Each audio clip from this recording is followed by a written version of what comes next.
안녕하세요. 황당한 신우의 말과 그런 신우의 말이 일리 있다는 식으로 나오던 시부모님한테 경악을 금치 못하고 이혼하게 된 30대 여성입니다. 사실 중간에서 남편이라도 제 역할을 했다면 이혼만큼은 안 했을지도 모르겠어요. 저는 원래 제가 결정한 일에는 어떻게든 책임을 지기 위해 최선을 다하는 성격이고 결혼 또한 어머니는 탐탁치 않아 하셨는데 제가 밀어붙인 일이었으니 제 나름대로 어떻게든 끌고 가보려고 했을 테니까요. 하지만 피는 못 속인다는 말처럼 믿었던 남편마저 저더러 너무 감정에 휘둘리지 말라는 둥, 현실을 직시하라는 둥 개소리를 해대는 걸 보니까 도저히 답이 없더라고요. 그리고 때로는 포기하고 단념하는 것도 용기 있는 결단이잖아요? 그래서 이혼을 결심했지요. 아무튼 세상엔 이런 이상한 사람들도 있다고 얘기를 하려고 타자를 치고 있긴 한데 또다시 그 집 인간들을 떠올리니까 벌써 온몸에 닭살이 돋네요. 대학을 졸업한 후 저는 서울 시내에 있는 광고회사에 들어갔습니다. 처음부터 제가 원해서 선택한 길이었고 그래서 박봉의 야근도 잦았지만 후회는 없었지요. 하지만 제 마음과는 달리 언젠가부터 건강이 축나는 듯하더니 그만 출근길에 쓰러졌어요. 그나마 금세 다른 사람 눈에 띄었으니 망정이지. 급성 심근경색이었거든요. 제가 원래도 심장이 좀 안 좋긴 했는데 그래도 20대에 심근경색을 겪게 될 거라곤 상상도 못했는데 말이에요. 아무튼 이 일로 어머니께선 당장 회사를 그만두라며 크게 화를 내셨습니다. 세상에 건강보다 중요한 일이 뭐가 있냐 하시면서요. 그리고 저는 결국 어머니의 뜻대로 회사를 관뒀어요. 며칠 누워있으면서 이런저런 생각 끝에 내린 결정이었지요. 직장생활 7년이면 그래도 수고했다 싶기도 했고 그리고 이후로 그간 제가 모은 돈과 어머니의 도움으로 카페를 차렸네요. 뭐 얼마나 떼돈을 벌겠다는 건 아니었고 제 밥벌이 정도만 하면 좋겠다 싶었죠.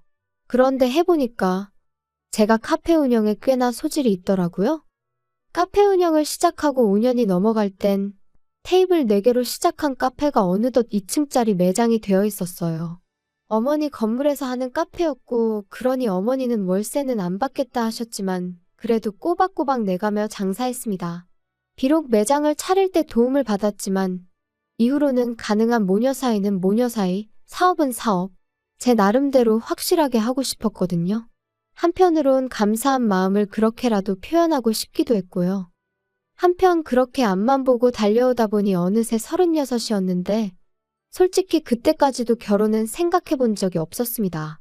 사실 어려서부터 결혼에 대한 환상도 없기도 했고요. 왜냐하면 저희 어머니가 할머니를 모시고 사시면서 시집살이를 호되게 겪으셨어요. 할머니께서 말 그대로 어머니 피를 말렸죠. 걸핏하면 밥상을 엎으시고 어머니 얼굴에 물건을 던지시고 그렇게 고약스러운 사람을 본 적이 없네요.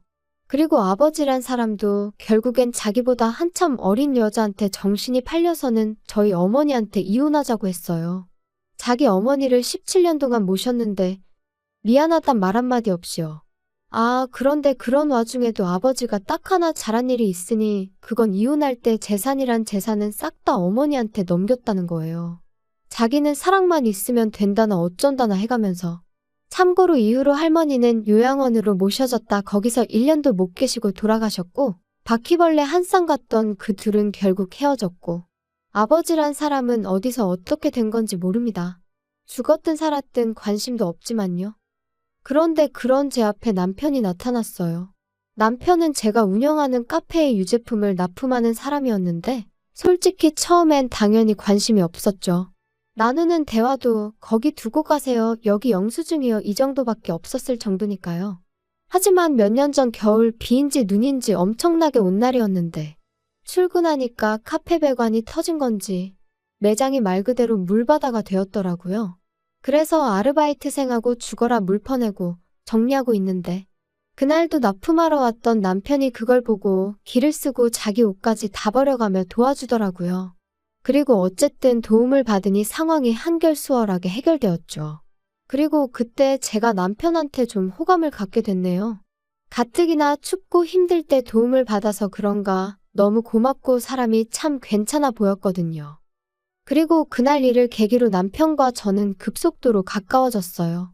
남편이 매장에 올 때마다 저는 커피 한 잔으로 달라진 제 마음을 표현했고, 그러자 남편도 언젠가부터 꽃을 사다 준다던가, 책을 한 권 사온다던가, 나름대로 저희 둘만의 낭만이 있었죠.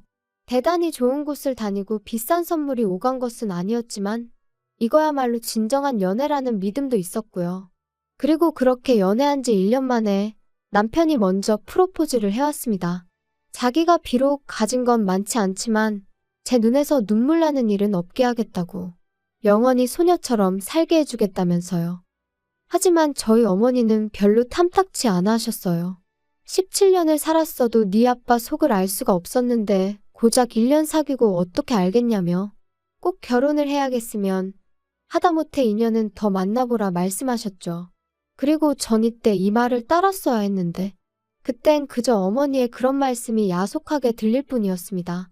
왜 아버지랑 비교를 하시냐고, 세상 남자들이 다 아버지같이 쓰레기인 줄 아냐며 화를 내기도 했죠. 그래서 결국 어머니가 져주셨어요. 어떤 마음으로 져주셨을지 지금도 그때를 생각하면 그저 죄송할 뿐이에요. 아무튼 그렇게 저는 남편과 결혼을 했고 아이는 갖지 않기로 했습니다. 남편은 제가 심장이 약한 걸 알고 있었고, 그래서 남편이 먼저 아이는 없어도 된다고 하더라고요. 그런데 이것도 나중에 알고 보니 남편은 남편대로 정자에 문제가 있어서 처음부터 임신 자체가 쉬운 상황이 아니었어요. 자기 말로는 자기는 정말 그런 줄은 몰랐고 오로지 저를 배려해서 한 말이었다지만 솔직히 진실은 본인만 알 테죠. 한편 그래도 결혼하고 한동안은 별탈 없이 살았어요. 저나 남편, 제 친정과 시댁의 경제적 차이가 있기는 했지만 그런 조건의 차이가 저희 부부의 발목을 잡는 일은 별로 없었고요. 그런데 문제는 신혼애였습니다. 신혼애는 저에게 바래도 너무 많은 걸 바랬거든요. 제가 남편하고 결혼하고 얼마 지나지 않았을 때 신혼애 애, 그러니까 시조카가 그 무섭다는 중이가 되었어요. 남편 말로는 원래도 그렇게 말 잘 듣고 공부 잘하는 소위 부모들이 원하는 아들은 아니었다는데, 중학교에 들어간 이후로는 전과는 비교도 안 되게 신우속을 말도 못하게 썩인다고 했지요. 게다가 요새 아이들은 지갑 하나를 사도 옷 한 벌을 사도 명품만 찾는다더니 시조카도 마찬가지였나 봐요. 그런데 제가 신혼의 벌이를 속속들이 알지는 못해도 심해부는 그저 평범한 직장인이었고 신우 또한 근처 어린이집에서 아르바이트를 하는 정도였어요. 그러니 그런 시조카의 요구를 매번 들어주는 게 쉬운 일은 아니었을 겁니다. 그리고 거기까지야 뭐 솔직히 들어주든 말든 그 집 사정이고 그 집 가정교육이니 제가 말을 얹을 게 아닌 거 알아요. 그런데 황당한 건 자기들이 못해주는 걸 제가 해줬으면 하고 노골적으로 바라더라고요. 시조카 또한 자기 부모가 못해주겠다 싶으면 저한테 노골적으로 요구를 해왔고요. 아이한테 이런 말을 하고 싶진 않지만, 그리고 지금도 여전히 신우가 시킨 게 아닐까 싶지만, 명절도 아닌 날 숙모가 보고 싶다며 카페에 오는 아이였어요. 정말 제가 보고 싶어서 오는 게 아니라 오면 제가 그냥 돌려보낼 수가 없어서 몇만 원이라도 쥐어보내니 그걸 받으러 오는 아이였지요. 안 줬으면 될 거 아니냐? 누군가는 그럴 거예요. 실제로 나중에 신우도 그런 소리를 했고요. 그런데 애가 1시간씩 버스를 타고 왔다는데 누가 그냥 돌려보낼 수가 있을까요? 그뿐만이 아니에요. 온 가족이 모인 자리에서 좀 있으면 제 생일인데 선물 사주실 거죠? 생일이야? 글쎄, 뭐가 필요한데? 운동화 사줄까? 에이, 운동화 말고요. 핸드폰 사주세요. 지금 있는 건 쪽팔려서 못 들고 다니겠거든요. 새로 나온 거 사주세요. 그럼 저 진짜 이제 공부 열심히 할게요. 어머어머, 진짜 누구인지 너무 기특하지 않아? 능력 있는 숙모가 있으니까 우리 진호가 공부할 맛이 나는가 보다. 하나뿐인 조카인데 좀 챙겨주거라. 온 가족이 제가 싫다 소리를 못하게 분위기를 몰아가는데 거기서 안 된다고 하는 게 쉽지 않다는 건 다들 이해하시겠죠. 그리고 이런 식으로 제가 2년 가까이 끌려다녔습니다. 한심하다 보는 사람들도 있겠지만 그래도 하루하루 장사하고 그러다 보면 잠깐 잊고 살다 얼떨결에 당하고 그랬어요, 제가. 그리고 그럴 때마다 남편은 그래도 당시에는 말이라도 미안하다 고맙다 해댔으니 그냥 남편 봐서 참자 그렇게 생각한 것도 있고요. 그런데 그러던 어느 날 친정어머니께서 저한테 할 이야기가 있다며 밖에서 보자고 하시더군요. 그래서 카페로 오시지 왜 그러시냐니까 카페에서 할 이야기가 아닌 것 같다 하시대요. 그래서 무슨 말씀을 하시려고 그러시나 했더니 어머니가 가지고 계신 건물을 팔고 땅을 사려고 하는데 제 생각은 어떻냐고요. 어머니 재산인데 무슨 상관이냐고 전 괜찮다 했습니다. 그랬더니 너 남의 건물에서 장사하는 거 생각지도 못한 애로사항이 많을지도 몰라. 괜찮아요, 괜찮아. 신경 쓰지 마세요. 남들도 다 그렇게 사는데 나라고 못할 게 뭐 있어. 무슨 땅을 살 건지 안 물어봐? 엄마 재산인데 제가 그런 걸 뭐하러 꼬치꼬치 물어요. 그래도 한번 물어볼까? 어딘데요? 엄마랑 예전부터 알고 지내던 그 식당 하는 이모 기억하지? 그 이모가 파는 땅인데 엄마가 보기엔 사도 될 것 같거든? 마침 건물 제값 쳐주겠다는 사람도 있고. 저는 어머니께 저는 조금도 신경 쓰지 마시라고 했어요. 진심이었습니다. 저는 어머니가 제가 카페를 차리고 자리를 잡을 수 있도록 도움을 주셨던 것만으로도 충분한 지원을 받았다고 진작부터 생각하고 있었기에 어머니가 어머니 재산으로 무슨 결정을 내리시건 그게 설령 기부였을지라도 무조건 믿고 따를 생각이었거든요. 아무튼 어머니와 헤어지고 집에 들어와 씻고 나오니 퇴근한 남편이 현관을 들어섰어요. 그리고는 저를 보더니 아까 카페 가니까 자기 없더라? 어디 갔었어? 엄마 만나고 왔어. 장모님을? 장모님하고 카페 밖에서 만날 때도 있어? 거의 없긴 한데. 오늘은 엄마가 따로 할 이야기가 있다고 하셔가지고. 무슨 얘기? 무슨 일이라도 있으셔? 아니, 그런 건 아니고. 엄마가 건물을 파실 거래. 건물을 파신다고? 갑자기 왜? 아니, 그 건물을 팔아서 뭘 하시려고? 땅 사신대. 엄마가 노후에 집 짓고 살 땅. 아니, 지금 좋은 아파트 살고 계시면서 갑자기 왜? 그래서 당신 뭐라고 했어? 안 된다고 한 거지? 내가 왜 안 된다고 해? 엄마 재산인데 엄마 알아서 하고 싶으신 대로 하라고 했지. 야, 그게 왜 장모님 재산이야? 그건 네 거지? 뭐래, 그게 왜 내 거야? 그건 엄마 거야. 미치겠네. 야, 너는 계산도 안 하냐? 아니, 그리고 사위도 자식이라는데 왜 나하고는 상의를 안 하시냐? 도대체 무슨 소리를 하는 거야? 엄마가 엄마 재산 정리하는데 왜 당신하고 상의를 해? 아무튼 당신이 신경 쓸 일 아니니까 이상한 소리 좀 하지 마. 생각지도 못한 남편의 반응에 저도 기분이 팍 상했고 남편이 한 말을 도무지 이해할 수가 없었죠. 그런데 그렇게 일주일쯤 지났을까? 남편이 저더러 얘기 좀 하자더니 자기가 여기저기서 알아봤는데 장모님이 진짜 큰 실수하시는 거라고 저더러 말려야 된답니다. 그래서 그게 무슨 소리냐니까 그 이모가 판다는 땅은 아무짝에도 쓸모없는 땅이라고 그 이모가 저희 엄마한테 사기를 치는 거라고요. 그러면서 빨리 장모님한테 전화를 드리라고 어찌나 성하던지. 결국 남편이 보는 앞에서 어머니한테 전화를 걸었어요. 그리고 저희 어머니가 전화를 받기가 무섭게 남편이 제 손에서 핸드폰을 낚아채 가더니 장모님, 아직 건물 팔고 그러신 거 아니죠? 파시면 안 돼요. 그 사신다는 땅도 아주 쓸모없는 땅이에요. 제가 다 알아봤어요. 어? 갑자기 이게 다 무슨 소리야?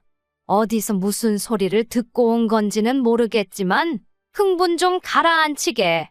건물도 팔았고 땅도 이미 샀어. 아, 장모님, 왜 상의도 없이 그러셨어요? 미치겠네. 보다 못한 제가 남편에게서 다시 핸드폰을 빼앗았고 어머니더러 신경 쓰지 마시라 했습니다. 어디서 뭘 듣고 와서는 저런다고 제가 잘 이야기해보겠다고요. 하지만 통화가 끝난 이후로도 남편은 어째서인지 화를 가라앉히지 못하고 씩씩거리더니 장모님이 대단히 큰 실수를 하신 거라면서 저한테도 너무 실망인이었더니 게다가 그게 끝이 아니었습니다.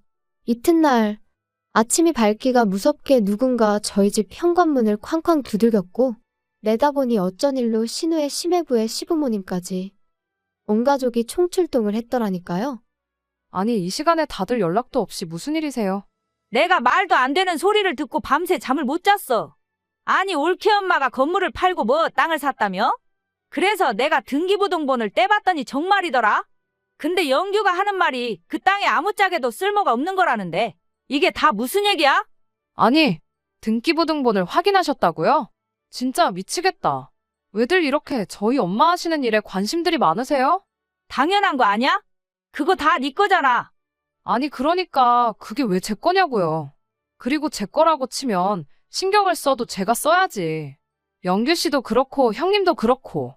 왜들 이러는지 모르겠네, 정말. 야, 너네 자식 안 낳을 거라며.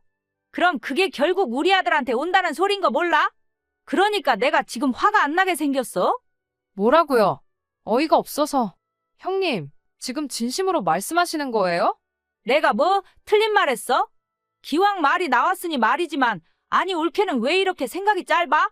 아니다. 지금 보니까 올케가 누구 닮았는지 딱 알겠네. 어떻게 모녀가 둘 다 이렇게 셈을 못하지? 진짜 어떡할 거야? 우리 아들 이제 어떡하냐고. 진짜 장모님, 노망이라도 나신 거 아니야? 얘 그거 네 엄마한테 한번 물을 수는 없는지 물어봐라. 아이고 우리는 너 하나만 믿고 있었는데 이제 다 어떡하면 좋으니? 진짜 다들 제정신이에요? 무슨 이런 거지 같은 경우가 다 있지? 야, 너 말 다 했어? 너 지금 우리 가족들어 거지 같다 했냐? 그럼 이게 거지 같은 게 아니면 뭐가 거지 같겠어? 아, 진짜 다들 미친 거 아니야? 너 말 그따위로 할래? 더 할 수도 있는 걸 그나마 어머님 아버님 계신 자리니까 참고 있는 줄이나 알아. 야, 됐다. 이제 너 뭐 별 볼 일도 없고. 내가 진짜 너랑 장모님한테 단단히 실망을 해서 더는 뭐 말도 하기 싫어. 야, 그냥 다 때려치자. 지금 뭐 이혼이라도 하자는 거야? 진짜 어이없다. 그래, 나도 어이없다. 장모라는 사람이 사위할 길을 뭘로 알고. 너도 솔직히 속으로 나 무시했잖아. 그러니까 이제 각자 갈 길 가자고.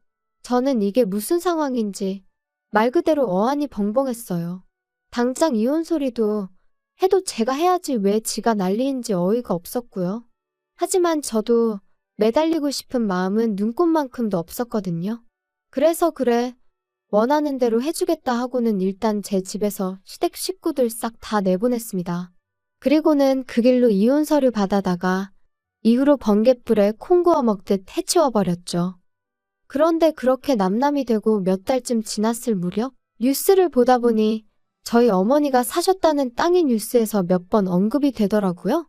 그리고는 알게 된 게 그쪽으로 개발 호재가 있어서 땅값이 순식간에 2배가 넘게 올랐더라고요. 어머니더러 알고 계셨냐니까 생각보다 무척 덤덤하게 이렇게 될 줄 어느 정도 예상은 하고 계셨다며 그때 이모가 그런 얘기도 있다더라 하고 귀띔은 해주셨었다는 거예요. 그래서 제가 그런데 이모는 왜 파신 거냐니까 그 집 남편이 하던 사업이 망하네 마네 소리가 나와서 정리한 거라고. 솔직히 저도 뭐 그쪽 사정이야 크게 관심이 있는 건 아니다 보니 그냥 그랬구나 하고 말았죠. 그런데 황당하게도 남편도 그 뉴스를 본 건지 아니면 어디서 뭘 주워들었는지 저한테 축하하네 어쩌네 너스레를 떨며 연락을 해왔습니다. 소식 들었어. 잘 됐다. 축하해. 왜 답장이 없어? 잘 지내지? 이런 연락하지 마. 불편하니까. 너무하네. 난 정말 축하해 주려고 연락한 건데. 근데 사실 나 너랑 이혼하고 하루도 후회 안 한 날이 없어. 내가 왜 그랬을까? 스스로 얼마나 자책했는지 몰라. 생각해보면 이게 다 누나 때문이야. 누나가 괜히 난리를 쳐서는 누나 일은 내가 미안하게 됐어. 근데 너도 우리 가족 입장이 돼서 한 번만 생각을 해봐. 서운하지 않았겠어? 내 알바 아니거든?